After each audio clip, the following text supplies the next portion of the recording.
సమాచారం ఇచ్చారు. హుటాహుటిన జీఆర్పీ పోలీసులు వెళ్లారు.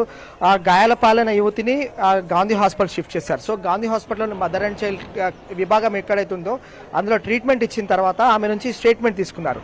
సో శనివారం రోజున ఆమె మేడ్చల్ నుంచి సికింద్రాబాద్కి వచ్చింది తన మొబైల్ ఫోన్ రిపేర్ కోసం.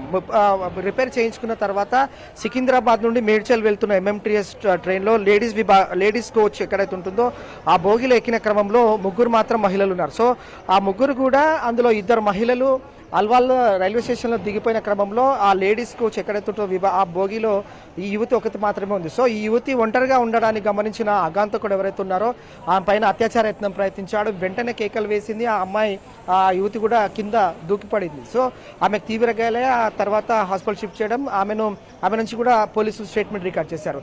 సో శనివారం రోజున రాత్రి 8 గంటల ప్రాంతంలో సికింద్రాబాద్ నుంచి టువర్డ్స్ మేడ్చల్ వెళ్తున్న క్రమంలో గుండ్లపోచంపల్లి ఆ రైల్వే స్టేషన్ సమీపంలోనే గుర్తు తెలియని అగాంతకుడు ఆమె పైన అత్యాచార యత్నం ప్రయత్నించాడు. తర్వాత అతను 25 సంవత్సరాల యువకుడు ఉన్నాడు. చెక్స్ షర్ట్ వేసుకున్నాడు, సన్నగా ఉన్నాడని చెప్పి ఆమె స్టేట్మెంట్ ఇచ్చింది. ప్రస్తుతం అయితే జీఆర్పీ పోలీసులు అలాగే పేట్ బషీరాబాద్ పోలీసులు సంయుక్తంగా ఏర్పడి ఈ కేసును నమోదు చేసుకుని దర్యాప్తు కొనసాగిస్తున్నారు. సో యువతి అనంతపురం జిల్లా ప్రాంతానికి చెందిన యువతిగా తెలుస్తోంది. అలాగే ఆమె మేడ్చల్ జిల్లాకు సంబంధించిన వర్కింగ్ ఉమెన్ హాస్టల్లో ఆమె ఉంటుంది. ఆమె మొబైల్ రిపేర్ కోసం సికింద్రాబాద్ రావడం, సికింద్రాబాద్ నుంచి మేడ్చల్ వెళ్తున్న క్రమంలో ఎంఎంటీఎస్ ట్రైలో ఈ దారుణ ఘటన అనేది తీవ్ర కలకలం రేపింది. ప్రస్తుతం అయితే పోలీసులు అయితే కేసు నమోదు చేసుకొని దర్యాప్తు కొనసాగిస్తున్నారు. Right Kiran, thanks for the updates.